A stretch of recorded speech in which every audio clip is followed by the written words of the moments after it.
environment that we see underneath the Nexus in Demon Souls. Mm-hmm. Arch trees have always been a very essential part of Dark Souls lore, and these look like essentially petrified stumps that have been cut off from the top Yes. of what I can only call like an arch tree. I might even say that us being on this platform is like a reason that this pillar is shorter, because Mm-hmm. the tree is like relatively more grown outward to build a circular platform than these are. So in other words, like the biological mass that it would take to grow that amount, taller, is on this platform at least actually being used to cultivate the space where the hunter is actually, Right. operating in this embryo. Right. And I think for me, like the thing about unified lore theory is it's not really about finding things that are directly in the other games and saying, oh, that means that these two things are the same thing. But I think for me, it helps to understand the purpose and sort of the way that Great Ones operate. Because we'll learn later that the Hunter's Dream is essentially a contract between some errant hunters and the Moon Presence. As you can see, the Moon's clearly present. Hi, Moon. And there's also been a lot of study into the reproductive themes that are present in the Hunter's Dream. The first being that the NPC that actually nurtures us, that cultivates us by channeling our blood echoes into strength, is this doll, who is I would say probably the most motherly archetypical figure in the game. Right. In terms of the care that she gives to us, and sort of confirmed in the final ending and the way that she holds us. And then of course we have Gehrman as well. But Gehrman sort of seems like he's stuck here. Not really nurturing us, more like making sure we have all of our equipment to fulfill the contract. And I think that this is fundamentally a womb of sorts, Oh, like an yeah. embryonic state for the surrogate child that the Moon Presence seeks. As we'll learn more about the Great Ones, we'll learn that they are sort of trapped in this nightmarish world where they can't reproduce, and so they have to look for surrogates in order to reproduce, or things always go wrong when they reproduce. And in Bloodborne, I think that if you view the Moon Presence as the host of this here Hunter's Dream, and you consider that the doll is processing blood echoes into strength and eventually nurturing our growth into infant Great One, then we can very literally see this Hunter's Dream as basically something that's conjured up to be a familiar incubation chamber for its inhabitants and its contractees, I guess you could say. Right. And the other thing is that the Hunter's Dream, if you look at it, if you look at a game map of it, looks like an infant in the fetal position inside of a womb. Not to mention the Hunter's Mark. I think the other thing that we have in our inventory Yep. is You can described see it on that as tombstone. a dangling upside down rune. Right. And dangling upside down is, in some medical texts, how people have described infants in utero. Okay. Yeah. But let's read into this one a little bit. Jesse, you wanna take the item description on the Hunter's Mark? Sure. Yeah. Dangling upside down rune etched in one's mind. Symbol of a hunter. By focusing one's thoughts on this rune, a hunter loses all blood echoes, but awakens afresh, as if it were all just a bad dream. This is Yes, very I do interesting. like this one. The dangling upside down rune is, they use that wording on also the bold hunter's mark as well. So it's very intentional. It's etched in one's mind, which when we get to the Carol runes later, they are also etched in one's mind, but we start with this. So this is somehow part of the contract, potentially? I mean, we saw it in the notebook. We saw it in the notebook when we were making our character, yeah. And it's notably, the thing that's interesting to me about it that I didn't realize till we were doing this lore through is that whenever I thought back to runes in Bloodborne, I of course thought of the Carol runes and the rune workshop tool that you get from the charnel lane, and that's sort of when my memory of runes begins, when I look back on it, and I hadn't realized that the first rune you get is at the very beginning of the game. Exactly, yeah. And it's imprinted in your mind, or etched into one's mind, implying that it was put there, right? And it seems to be the only rune that does something specifically when you focus on it. Like, the other runes seem to be passive, right? Like that if you know these symbols and you sort of keep them in your mind, that good things will happen. But this one is almost like a button press, right? This one seems very intentionally designed, as if it was given to us with some greater purpose than the happenstance of some of the other runes that came about through, unintentional contacts with eldritch minds. I will say, I think the runes are uncontrolled, perhaps. The runes are some of the least straightforward lore bits in this entire game, because there are like 3 different ways that they're described in game generally, either being secret or known or etched in your mind. And we get very little information on how Carol deciphered runes and transcribed inhuman sounds. Just that Carol did this. And so another thing that I find very interesting with the Hunter's Mark is it's the symbol right by your blood echoes.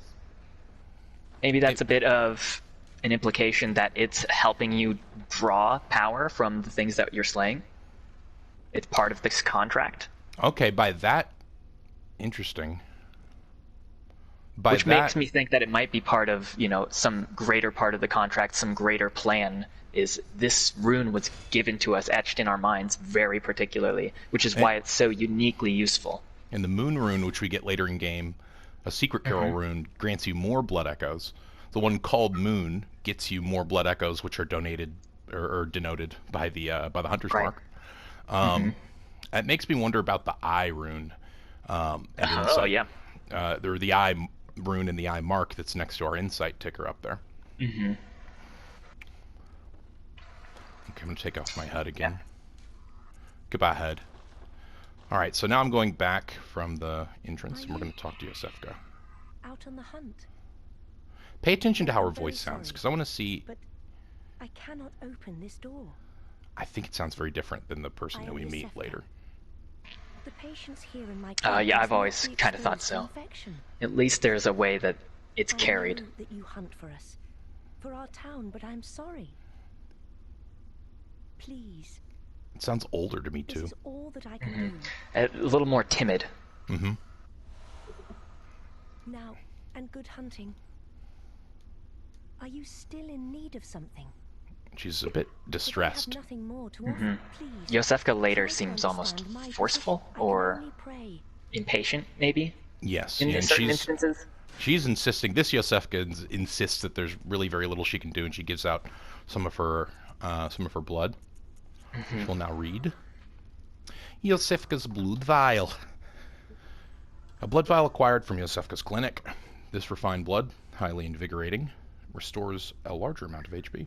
The product of a slow and careful refinement process. This rare blood vial appears to be a clinic original. Interesting. Something has been refined from it. So this is interesting. I've actually never thought about it this way, but the fact that it says a clinic original, does that actually imply that this is not old blood? It's not old blood? Well, because does clinic original mean does not derive from the Healing Church? So, check this out. Would the Healing Church want you to extract traces of the old blood from the greater blood? Oh, okay. Like she's taking blood from, her patients, and through a slow and careful refinement process, sort of identifying the key ingredients in old blood. Is that the theory? Yeah, exactly. And that's probably information that they wouldn't want getting out, which is why it's a original thought by that clinic. If they caught on to that, they'd probably be called heretical at that point. Yep. Yeah, that's an interesting point of view. Who else has heretical blood that you can heal off of? Yeah, but this one isn't called heretical. It's called clinic original. Yeah. I was just saying, what is her name? Adela's blood? Adela's the nun. Yeah, Adela's the nun. She has sanctioned blood.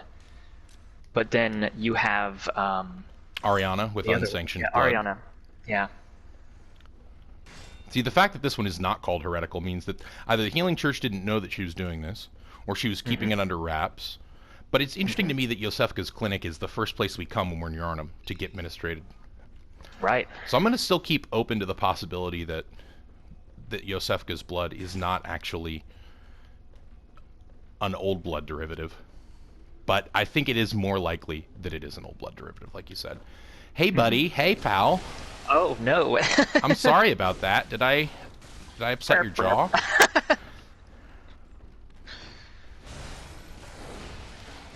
Oh, man. Sometimes it sounds like you've got just amazing predictive powers because of the slight delay on Twitch.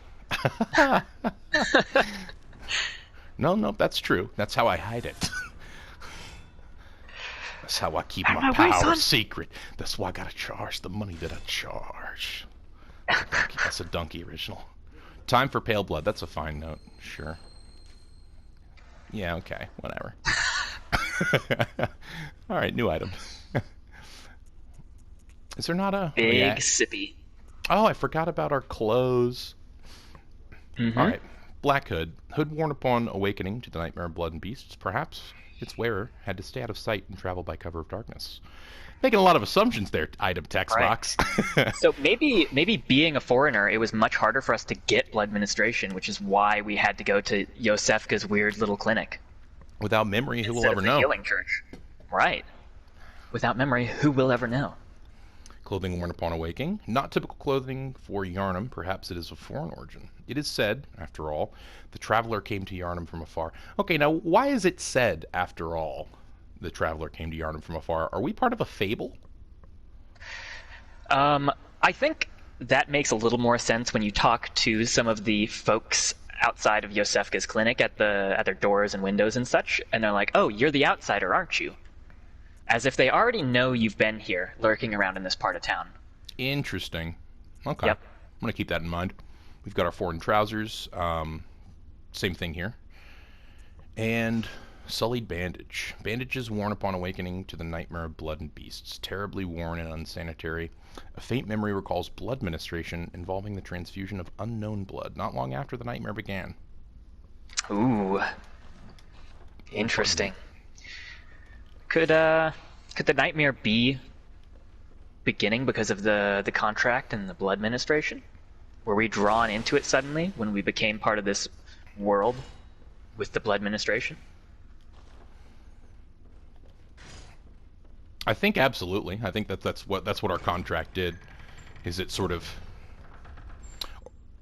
either like prolonged the nightmare by granting us access to the Hunter's Dream, or sort of delayed the nightmare by granting us that access, right? All right, we've got some Quicksilver bullets. Oh, I can't read those yet either. Sad. We've got this unopenable gate, the most important lore item in the game. This one gate. Let me in! Let me in! Let me in! Eric Andre's least favorite part of Bloodborne. I know that the Hidden Valley is beyond there. Hidden Valley Ranch, if you're out there, please sponsor us. You want some ranch, bro? Bird up. Welcome to the Hidden Valley. It's called the Forbidden Valley. No, it's just hidden. All right, we've got some more blood vials.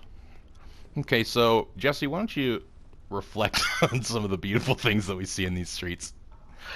Oh. Hey, look at that guy. Delish. What's all the black stuff under it, I wonder? Is that just decomposition, or is that just a big old pile of you-know-what? A lot of scrunge. I wouldn't want that anywhere near my carriage. So transportation in Yharnam has just really broken down. They must not be putting any money into the bus systems. Or the carriage system, sorry. Yep, they had to sell all their buses for carriages. Not usually how you do it. Yeah, those are nice carriages. It's like gilded. Yeah, definitely weird that they're just abandoned here, right? Mm-hmm. And just the sheer number of coffins we run into, just immediately. That are chained up Like, hey. and locked. Look at that. Yeah. They're afraid of their dead, it would seem. Very much so. Hey, look at... Oh my. He's not sleeping. Hey, friend. I have He's a gift sleeping for again. you. He's taking a And dirt nap. He's back to bed. I'd put you in a coffin, but I just don't know where to find any. Where am I going to find a coffin nowadays here in Yarnum? If only I had a ladder. Crank and yank it. I think they were guarding something over there. Nah, that's impossible. I think I picked it up already, right? No. Whoa. No. I'm sorry. I think there's Molotovs in that corner. If I'm not mistaken. Ba-boom. Right, you are. Let's have a little cocktail of item description here. Explodes in raging flames when thrown against an object. One of the oldest hunter tools available in the workshop. Old school. Since the tragedy that struck Old Yarnum, first mention of Old Yarnum, fire has become a staple in beast hunts and is thought to cleanse impurity. Oh, that's interesting. So yeah, they that was started the most using impure fire event of their history. No kidding. And this lends more credence to the theory that basically the church is sort of behind how people believe beasts are fought, because and we'll get to that when we find the hunter's torch too, but the hunter's torch implies that it was sort of part of the initial distribution of arms to people who were going to burn down old Yarnum was the hunter's torch, which has a better arcane scaling. Oh, the church, always covering up their deeds with propaganda. See, we're already learning things about the real world. That's a fuck church's joke.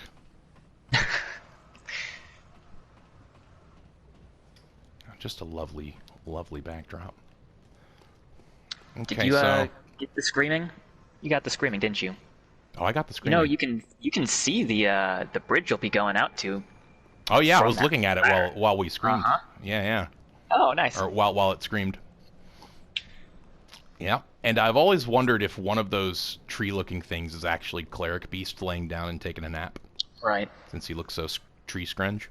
Oh, All man. right, so this is a good note. That reminds me of the alpha. But yes, continue. Oh, so in the alpha of Bloodborne, there's you can see the shadow of the Cleric Beast when you're over there on the bridge. And it does kind of blend in with how all the trees are scraggly up above. Because they had a much more powerful lighting setup, but the game was also much, much smaller since it was basically just a little demo. That's incredible. Yeah, it's a very beautiful scene. All right, so we're just going to point out here something that you should know when you're playing through Bloodborne specifically is that the level designers will typically place lanterns next to doors and windows that you can interact with. Something that's very easy to miss, but here's one of our first NPCs. Oh, you must be a hunter, and not one from around here either. You say that because of my big nose, don't you? I'm offended. Outsider. You must have had a fine time of it. Yarnum has a special way of treating guests. So he was a foreigner as well. I don't think I could stand it if I wanted to, but I'm willing to help if there's anything that can be done.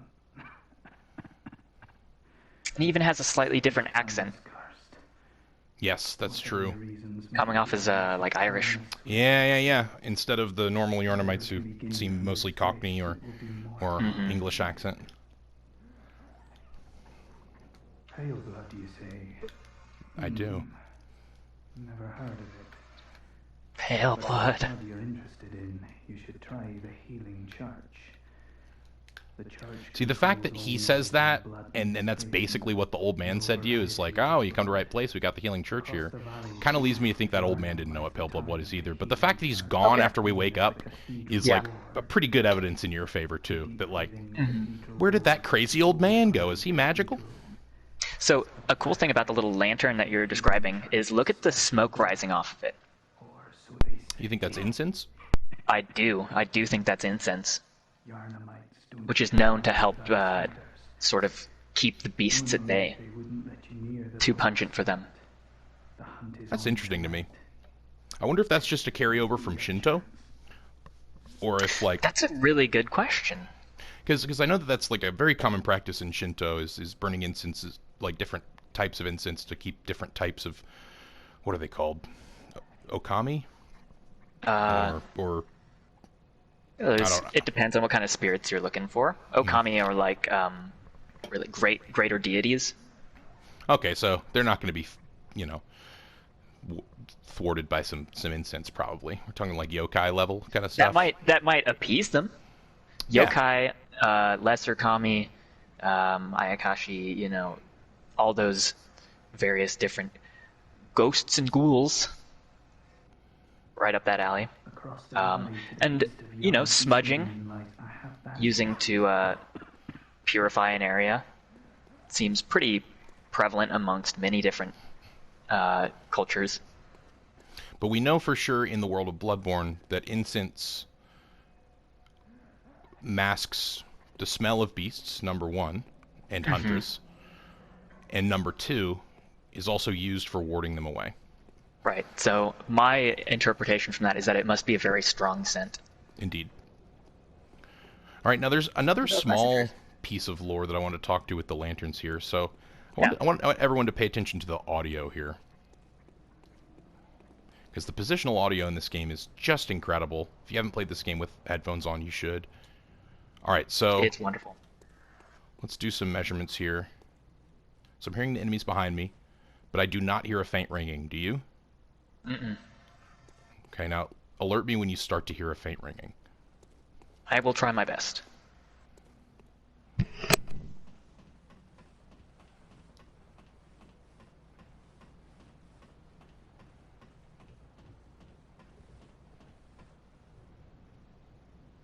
Okay, I think I can hear it now. Damn it, bell. The great old bell. It must be Chalupa night in the Upper Cathedral Ward. Okay. Is it only 3 o'clock? Okay, only 3 rings. So I think you can start to hear it here, just very faintly.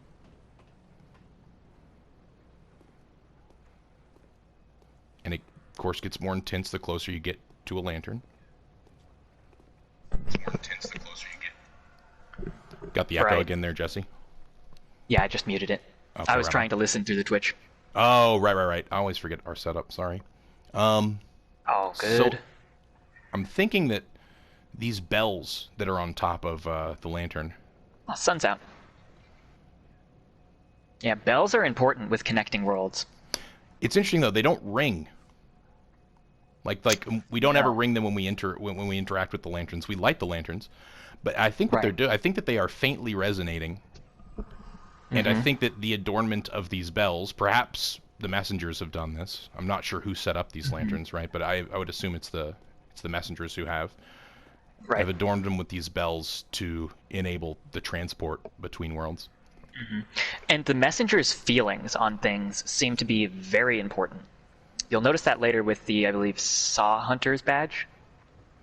What do you mean, like their animations?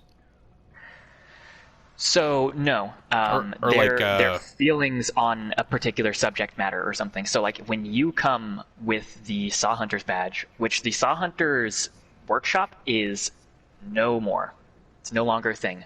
But when you get that, you can start buying the old tools that they used to use because the messengers recognize the importance of that badge. Interesting. So it was always like... within their power to give them to you, but they are holding back. Or so they were waiting to see something. Or they just don't. Or they're stupid, right? Like, they don't... Yeah, that's fair. There's only one way of communicating with them, and it's like by showing them symbols. Mm-hmm. And, I mean, I guess that's kind of my point, is maybe the power was always within them to transport you to the Hunter's Dream, but their connection with bells and their, concept of resonance and stuff, it necessitates them putting some bells on it. Literally adding some bells and whistles. No, make it feel more proper. I think that the messengers more or less just do the bidding of the moon presence. Mm-hmm. And I think that they are like the closest thing we have to babies. I think like they're so often, why not let them enjoy it and revel as babes? We see that so often that like I kind of think of them as just like little helpful babies. Yeah. I have a small theory that's not based on much, and I won't go into in depth right now, but my theory is basically that the messengers are iterations of humanity sprites within worlds that are held over by old ones, great ones. Right that they're basically have been accelerated from humanity sprite, because there's a note later in the game about how they have a predilection for dark, that they seem to be most comfortable in the dark. It's like the urn festival description, right? Is they just put the urns on their head because they feel much more comfortable in darkness. And I thought that was an interesting thing to mention about them. All right, well, back to the Hunter's Dream with us, yes. Back to the Hunter's Dream, as my cockney grandmother always said. Sister Fred, fetch my egg tart. You can't have an egg tart until you've eaten your vegetables. Sister Fred, let me out of my chair. Back to baby Ariandel. All right, so I'm going to do an upload real quick. Ba-da-ba-doo. And I think at this point we can take a break while we wait to upload, and we can answer some